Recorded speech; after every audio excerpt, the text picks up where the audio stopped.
বলছি ডিজিটাল মিডিয়ায় যারা কাজ করছেন, এখনো মুর্শিদাবাদের বেশ কিছু থানা, যেমন ওই ঘটনাটা ঘটেছে শামশেরগঞ্জ থানায়, এখনো লালগোলা থানা, বড়ুয়া থানা, আমার ভরতপুর থানা, এমন কিছু কিছু কর্মকাণ্ড চলে।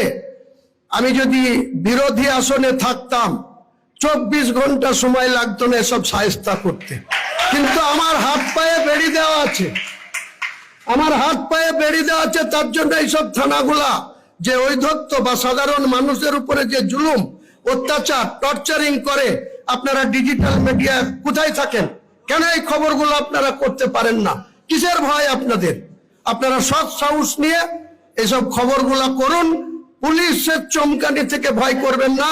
পুলিশ যদি আপনাদের অন্যায়ভাবে আপনাদের ফ্যামিলিকে ডিস্টার্ব করে, আপনাদের ভিতরে সমুটু কেস করে রাতের অন্ধকারে তুলে আনে, আমাকে খবরটা দেবেন, আমি আপনাদের পাশে আছি, থাকবো।